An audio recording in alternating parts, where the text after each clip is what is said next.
이제 저희가 마가복음을 살펴보고 있는데 다 끝나갑니다. 언제 끝나나 했는데 벌써 또 마지막을 향해 지금 가고 있습니다. 오늘은 예수님께서 제자들과 유월절 만찬을 가지시는 그런 장면을 기록하고 있습니다. 12절 첫 시작이 무교절의 첫날 곧 유월절 양 잡는 날이라고 이렇게 기록하고 있습니다. 시기를 알려주는 것이죠. 언제냐면 무교절의 첫날이다 이렇게 말합니다. 보통 유월절과 무교절을 함께 이야기하기에 이게 유월절이라고 볼 수도 있습니다. 그래서 근데 이제 더 구체적으로 설명하기를 유월절 양 잡는 날인 거죠. 그래서 유월절 전날이 되겠습니다. 이게 좀 복잡해요. 이게 복잡해 가지고 제가 이스라엘에서 선교하시고 지금 이제 한 10년 넘게 계시다가 캐나다에 계신 분한테 물었죠.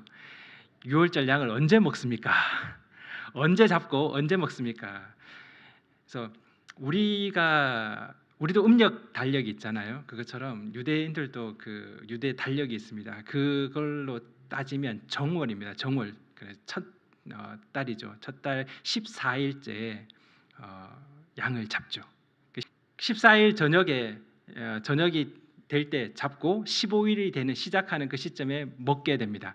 우리는 아침에 자정이 넘으면 하루가 바뀌잖아요. 오늘 자정이 넘어가면 이제 토요일이 되는 거잖아요. 근데 유대인들은 저녁 해가 지면 다음 날이 시작되는 겁니다. 그래서 14일 해가 질 무렵 그러면 이제 15일로 넘어가는 시점이죠. 15일로 넘어가는 그 시점에 양을 잡고 이제 15일 저녁을 이 유월절 만찬으로 가지게 됩니다. 그래서 그냥 오늘 마태복음이나 마가복음 뭐 이런 것을 또 누가복음까지 이렇게 보면 그냥 유월절 그 함께 먹는 그 만찬을 가지시는구나 이렇게 우리는 볼 수 있는데 나중에 요한복음에 가면 이게 조금 헷갈립니다. 요한복음 가면 이게 뭐 유월절 전날 이런 얘기를 합니다. 그래서 하루가 더 앞서는 거죠. 그래서 많이 신학자들이 서로 이렇게 이게 맞니 저게 옳으니 이렇게 이야기를 하곤 합니다. 나중에 우리가 요한복음을 나눌 때가 있다면 또 함께 나눴으면 좋겠습니다. 여하튼 마가복음은 무교절 첫날 양 잡는 날이라고 그렇게 기록하고 있습니다. 그래서 예수님께서 유월절 만찬을 가지신다 이렇게 우리는 보는 것이죠. 근데 요한복음을 따르면 유월절 전날에 만찬을 가지는 것처럼 그렇게 우리가 보게 됩니다. 저는 이 날짜가 언제이냐 이거보다 더 이 마가복음의 그 마가의 그 의도를 따라간다면 오히려 언제인지를 알려주는 것보다 예수님이 대속제물로 죽으심을 그 암시하는 그 목적이 더 크지 않나 그런 생각을 해봅니다. 참고로 우리가 14장 1절을 보시면 이틀이 지나면 유월절과 무교절이다 이렇게 말합니다. 이틀이 지나면 유월절과 무교절이라. 또 날짜를 이야기하잖아요. 언제다 이렇게 얘기하는데 그 다음을 보면 오늘 말씀에 무교절 첫날이 된 거죠. 그리고 그 다음은 예수님이 잡히십니다. 언제인지 때를 알려주는 것을 보이는데 마치 뭔가 예정된 날을 향해서 카운트다운을 하고 있는 듯한 그런 느낌을 받습니다. 그런 거죠. 예수님이 죽으시는 그 시점을 두고 이틀 전 그리고 유월절 양 잡는 날 뭐 이렇게 가는 거죠. 마치 예정된 한 날을 앞두고 초읽기를 하는 그런 느낌을 갖습니다. 이틀이 지나면 유월절 무교절이다. 또 무교절 첫날에 유월절 양 잡는 날에 그리고 십자가 사건 이렇게 가게 됩니다. 마가복음 14장 그리고 마태복음 26장 참고하면 제자들이 먼저 질문을 합니다. 우리가 어디서 이 유월절을 준비할까요? 그렇게 묻습니다. 근데 누가복음을 보면 누가복음 22장인데 예수께서 베드로와 요한을 보내시며 유월절을 준비하라라고 하십니다. 예수님이 베드로와 요한에게 가서 유월절을 준비하라라고 그렇게 말하는 거죠. 그리고 제자들이 그러면 어디서 준비할까요? 이렇게 어디서 준비하기를 원하시는지 묻습니다. 누가복음은 그렇게 되어 있고요. 마태와 마가복음은 제자들이 먼저 예수님께 요청한 것으로 그렇게 기록되어 있습니다. 아마도 예수님이 주도하신 거라고 생각합니다. 누가복음의 기록처럼요. 예수님이 가서 준비하라. 그러니까 제자들이 어디서 준비해야 합니까? 이렇게 물은 거라고 생각합니다. 이제 마태와 마가는 그 앞부분을 이제 생략하고 제자들이 어디서 준비해야 됩니까?라고 묻는 것으로 기록한 것 같습니다. 안에 구체적인 내용은 예루살렘에 입성하실 때 그 나귀 새끼 그 이야기하고 되게 비슷합니다. 가서 아무도 타지 않는 나귀를 보면 그것을 데리고 오라. 근데 그걸 왜 풀어가냐라고 물으면 주가 쓰시겠다라고 하라 이렇게 말하잖아요. 그럼 실제로 그렇게 해서 데리고 옵니다. 오늘 이야기도 비슷하게 들어가면 물 한 동이를 이고 가는 사람이 있는데 그 사람을 따라가서 그 사람 집의 집 주인에게 가서 내 객실이 어디냐고 물으면 알려줄 거다 이렇게 말하는 거죠. 오늘 우리가 읽은 이 본문 가운데 많이 반복되는 단어가 있습니다. 바로 준비라는 단어입니다. 유월절 음식을 잡수시게 준비하기를 어디서 준비하기를 원하십니까? 물 한 동이를 가지고 가는 사람을 만나리니 그를 따라가서 그리고 나의 객실을 준비된 객실을 물어라라고 합니다. 그리고 준비한 큰 다락방을 우리를 위하여 준비하라. 그리고 말씀대로 만나서 준비하니라. 계속 준비라는 단어가 등장합니다. 물론 우리 본문에서는 제자들이 유월절 만찬을 어디서 준비하기를 원하십니까? 라고 예수님께 질문한 것으로 시작되지만 누가복음을 참고한다면 처음부터 사실 이 모든 그 준비까지 이 모든 것을 예수님께서 주도하신 걸로 우리가 생각해 볼 수 있습니다. 분명하게 예수님이 모든 것을 준비했죠. 예비하신 것입니다. 그리고 이 모든 일 가운데 예수님이 지금 다루고 계시다는 거죠. 주도하고 계신 거죠. 물 한 동이를 이고 간다 이런 모습들 물론 뭐 첩보 작전처럼 그렇게 했는지는 모르겠지만 만약에 사람들이 막 몰려들면 이 12제자만 데리고 마지막 만찬을 가지는 것이 사실은 방해받기 때문에 몰래 그렇게 뭐 첩보 작전처럼 그렇게 했는지는 모르겠지만 여튼 이렇게 모든 부분을 예수님께서 계획하시고 인도하십니다. 이스라엘에서 유월절이 되면 유월절 만찬에 그 포도주를 네 잔을 마신다고 합니다. 우리도 제사를 지낼 때 보면 이렇게 그 순서가 있잖아요. 그것처럼 이 유월절을 지내는 그 순서가 있는데 이 네 잔의 포도주를 마신다고 합니다. 첫 번째 잔은 전식이라고 해서 쓴 나물과 무교병과 함께 그렇게 먹게 됩니다. 그리고 두 번째 잔은 과거를 기억하는 그런 의미로 출애굽에 대한 그런 질문들을 가장 어린 아이가 왜 우리가 쓴 나물을 먹습니까? 왜 우리가 무교병을 먹습니까? 이런 질문을 한대요. 그러면 그 질문에 대해서 가장 연장자 아니면 호스트가 대답을 해주는 거죠. 출애굽에 대한 그런 역사를 이야기한다고 합니다. 과거를 돌아보는 것이죠. 그리고 세 번째 잔에서는 현재를 축복합니다. 이때 이제 양을 먹게 됩니다. 그리고 네 번째 잔을 가질 때는 미래를 바라보면서 그렇게 감사의 찬송을 드린다고 합니다. 6월절 밤이 되면 뭐 자정 정도가 지나서 이게 마친다고 하네요. 이 만찬이. 그러면 모두들 막 지붕 위에 올라가서 막 찬양하는 소리가 들린다고 합니다. 하나님을 물론 야훼를 찬양하겠죠. 찬양하는 그런 소리를 들을 수 있다라고 합니다. 또 어떤 사람은 출애굽기 6장 6절에서 7절의 내용을 이 네 잔의 포도주가 의미하고 있지 않나 그렇게 보기도 합니다. 출애굽기 6장 6절에서 7절을 보시면 그러므로 이스라엘 자손에게 말하기를 나는 여호와라 내가 애굽 사람의 무거운 짐 밑에서 너희를 빼내며 그들의 노역에서 너희를 건지며 편팔과 여러 큰 심판들로서 너희를 속량하여 너희를 내 백성으로 삼고 나는 너희의 하나님이 되리니 나는 애굽 사람의 무거운 짐 밑에서 너희를 빼낸 너희의 하나님 여호와인 줄 너희가 알지라.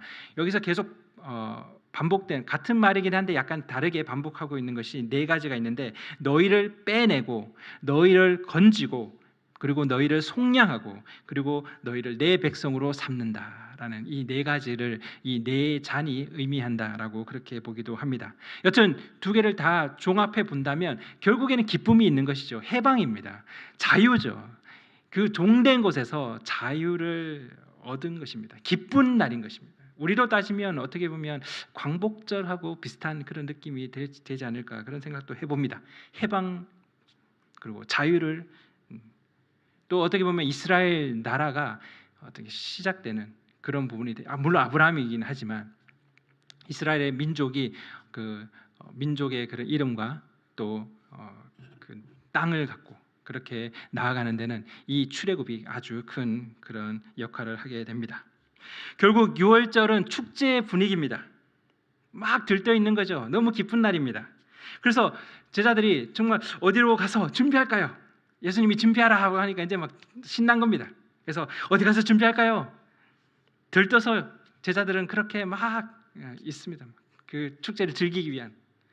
거기다가 이 축제는 또 의미가 있는 그런 축제이기도 합니다. 예수님께서 이 예루살렘에서 아주 그런 말들을 하시죠. 이전에도 물론 또 이 예수님이 예루살렘을 몇 번 왔느냐 생애 동안 이것도 약간 논란이 되기는 합니다.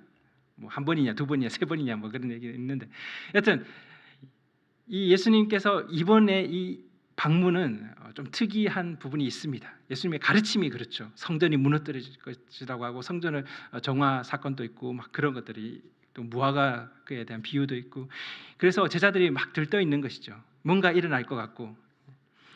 그런데 이것과 대조되는 예수님의 그 모습이 있습니다.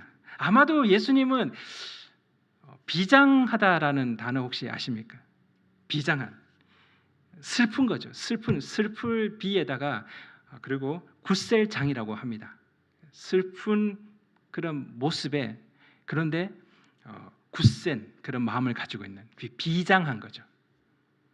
죽음을 앞두고 있는 군인들, 전쟁을 앞두고 있는 그 상황 가운데 비장한 모습, 우리가 상상해 볼 수 있는 것 같습니다. 제자들은 축제 분위기로 뭔가 일어날 것 같고 이제 이 축제의 클라이맥스로 가는 그런 상황인데, 예수님은 비장한 그런 마음을 갖게 되는 것이죠. 그런 모습을 갖게 됩니다. 예를 들면 예전에 드라마에 이런 게 있었던 것 같긴 한데요. 정확하게 모르겠습니다. 근데 한 어머니가 불치병 선고를 받아요. 옛날 드라마입니다. 요즘 드라마 아니고 옛날 거 불치병 선고를 받습니다. 그 엄마가 불치병 선고를 받고 이제 살 날이 얼마 남지 않았어요. 고칠 수 없는 거죠. 그런데 눈에 밟히는 게 자녀예요. 그래서 아이들을 데리고 놀이공원에 가는 겁니다. 한 번도 데리고 갈 수 없었던 그 놀이공원에 데리고 가서 마음껏 놀게 하고, 그리고 또 맛있는 음식을 해서 애들과 함께 먹습니다. 애들은 너무 좋죠. 너무 신나죠. 너무 즐거운 날입니다. 실컷 재미있게 놀고 또 맛있는 걸 먹게 됩니다. 그것을 바라보는 엄마는 어떨까요? 이제 마지막이 될 수 있는 그 식탁 자리에서 엄마는 비장한 모습이 아닐까요? 얼굴을 웃고 있는데 아마 속으로는 눈물을 흘리고 있지 않을까. 이제 이들을 두고 이 아이들을 두고 내가 가야 되는구나. 나는 떠나야 되는구나. 이런 생각을 하며 아마 비장한 그런 마음을 가지고 있었을 거라고 합니다. 그런 생각을 하여 봅니다. 동일하게 제자들과 마지막 식사를 준비하시는 이 예수님, 자신의 피와 몸을 들여서 그들을 먹이시려고 준비하고 계시는 거죠. 제자들은 들떠서 축제 분위기에 어디서 준비할까요? 예수님은 이 모든 것을 주도하시면서 예비하신 예수님은 자신의 몸과 피를 통해서 그들을 먹이고자 준비하고 계십니다. 흥겹고 즐거운 축제 만찬 중에 예수님이 갑자기 아주 엄청난 이야기를 합니다. 바로 오늘 본문의 18절에 너희 중 한 사람 곧 나와 함께 먹는 자가 나를 팔리라. 너희 중 한 명이 나를 배신할 거야. 나를 넘겨줄 거라고 그렇게 이야기를 합니다. 제자들이 갑자기 근심에 쌓입니다. 갑자기 분위기가 엄청 무거워진 거죠. 그러고는 하나씩 묻습니다. 나는 아니지요? 베드로가 예전에 한번 실수했잖아요. 주는 살아계신 하나님의 아들이십니다. 막 그렇게 얘기했는데 바로 막 사단아 내 뒤로 물러가라 이렇게 그런 또 꾸지람을 듣습니다. 혹시나 내 마음을 예수님이 내가 부족한 마음을 예수님이 보시고 그렇게 말씀하시는가 해서 혹시 난가 해서 나는 아니지요 이렇게 묻는 것입니다. 갑자기 이 좋은 축제 분위기를 망치는 것입니까? 왜 이런 말을 합니까? 왜 이렇게 제자들을 갑자기 근심에 쌓이게 하신 것입니까? 그리고는 18절에서 21절에 유다의 배신에 대한 그 언급을 합니다. 근데 이 부분을 만약에 다 없애고도요, 다 생략하고 바로 22절로 가도 전혀 문제가 없습니다. 준비하고 예비해서 그리고는 바로 6월절 만찬 이야기를 하면 되는 것이죠. 이것은 이 떡은 나의 몸이고 이 피는 뭐 이렇게 얘기하고 가면 됩니다. 그런데 유다의 배신에 대한 이야기를 하는 것이죠. 어떤 사람은 그렇게 말합니다. 이렇게 하는 이유가 유다에게 마지막 기회를 주기 위해서다. 그렇게 생각하는 사람도 있습니다. 유다가 이 상황 그런 얘기를 들으면 자기 마음에 한 번 더 생각해 보게 되는 거죠. 그럼에도 불구하고 유다는 자신의 길을 가지만 예수님은 끝까지 유다를 향해서 손을 내밀었다라고 그렇게 보기도 합니다. 또 다른 마태복음이나 누가복음을 보면 좀 그런 부분이 좀 더 드러나 보이기도 합니다.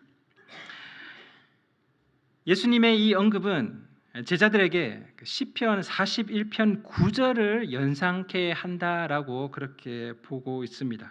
시편 41편 9절을 보시면 내가 신뢰하여 내 떡을 나눠 먹던 나의 가까운 친구도 나를 대적하여 그의 발꿈치를 들었나이다. 이 구절을 생각나게 하는 것이죠. 예수님의 그 말씀이 내 떡을 나눠 먹던 나의 가까운 친구가 나를 대적해서 그의 발꿈치를 들었다. 우리도 좀 비슷한 게 있는데 문화적 배경을 본다면 떡을 나눠 먹는다는 것은 아주 친밀한 관계 그리고 서로 신뢰하는 관계를 의미한다고 그렇게 이야기를 합니다. 그런데 그 친밀한 관계에 있는 사람이 돌변해서 대적이 되는 것이죠. 원수가 되는 것입니다. 이들에게는 지금 근심이 가득합니다. 누가 도대체 스승 예수님을 버리고 또 우리 동료들을 버리고 배신하게 되냐? 이거는 베드로가 실수한 거 뭐 그런 거 차원이 다릅니다. 또 누가 크냐라고 막 그렇게 서로 막 그렇게 얘기했던 것부터 하고 또 차원이 다릅니다. 좌편에 앉게 해주세요, 우편에 앉게 해주세요라고 했던 것하고도 또 차원이 다릅니다. 어떻게 우리를 버릴 수가 있을까?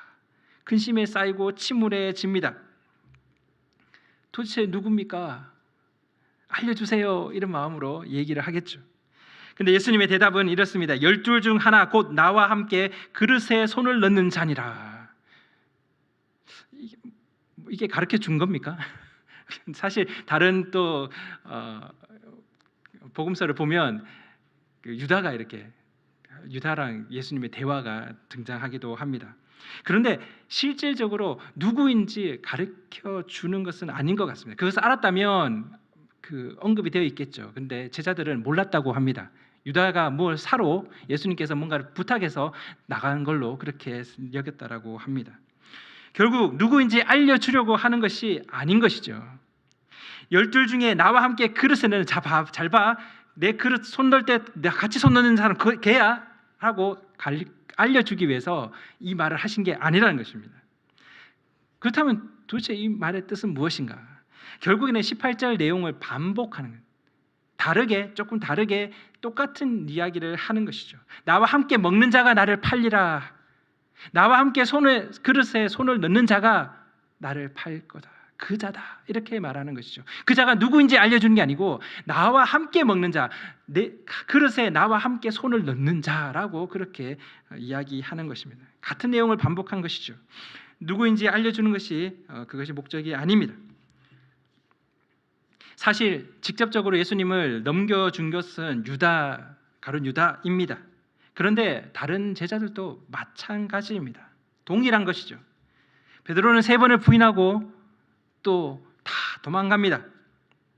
내 떡을 나누어 먹던 나의 가까운 친구들 대적이 되거나 그냥 버리고 떠납니다. 누굽니까? 12제자 모두죠. 12제자 모두가 예수님과 함께 먹던 이들입니다. 예수님과 함께 그릇에 손을 넣던 이들이죠.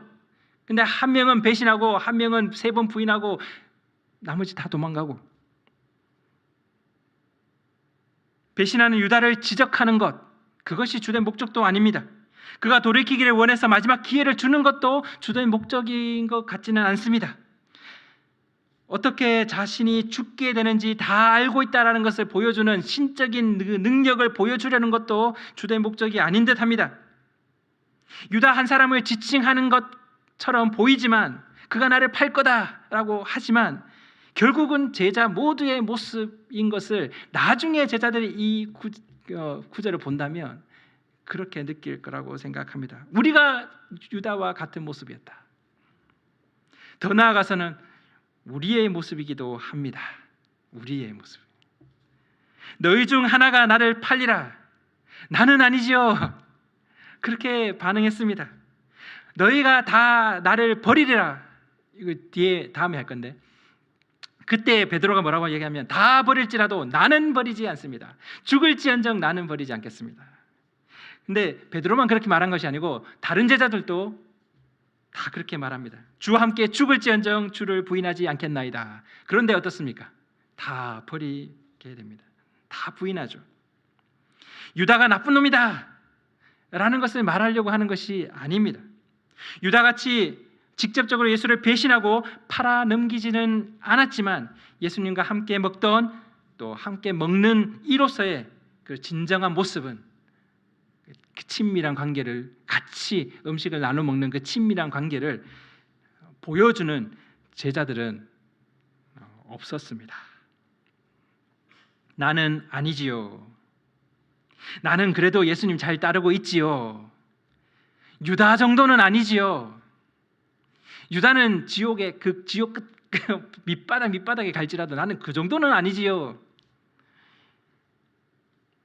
우리 모두가 함께 그릇에 손 넣는 자인데 예수를 판 자, 그리고 배신에 죽게 한 자들입니다. 비단 유다만 그런 것이 아닌 것이죠. 제자들은 나는 아니지요. 유다가 배신한 거죠. 우리는 아니지요.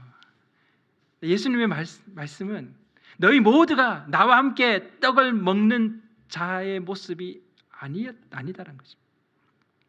너희들은 나를 다 버리고 배신하고 떠날 것이다.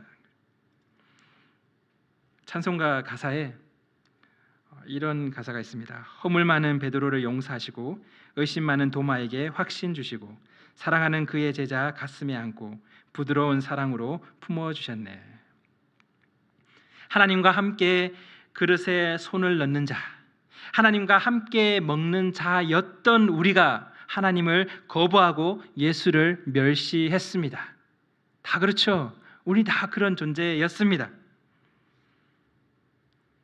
네가 나를 팔 것이다. 그 질문에 우리는 이렇게 대답하는 거죠. 그렇게 하나님을 멸시하고 하나님을 거부하고 예수님을 멸시했지만 우리는 나는 아니지요. 나는 저 정도는 아니지요. 유다만큼 밑바닥은 아니지요. 그것이 우리의 모습입니다. 그런데 우리가 내 손이 예수를 팔았고 배신에 죽게 한 것입니다. 사랑하는 그의 자녀 바로 우리입니다. 그 우리를 가슴에 안고 부드러운 사랑으로 품어주심으로 홀로 묵묵히 그 길을 걸어가신 분이 예수님이시라는 거죠. 나와 함께 그릇 먹는 자가 나를 팔리라. 나와 함께 그릇에 손을 넣는 그 자다. 이 말은 우리에게 하는 말씀입니다. 유다에게 하는 말, 유다 한 사람을 지목하는 것이 아니고 우리를 향해서 그렇게 말씀하시는 겁니다. 우리가 하나님과 함께 먹던 그런 친밀한 관계를 존재인데 그것을 거부했습니다. 그리고 깨어진 관계를 회복하기 위해서 오신 예수님을 멸시했죠. 나는 아니지요. 그렇게 우리는 말하지만 결국 우리 손으로 예수님을 죽게 했습니다. 우리가 함께 이 찬양을 부르면서 찬양의 가사의 고백을 묵상했으면 좋겠습니다.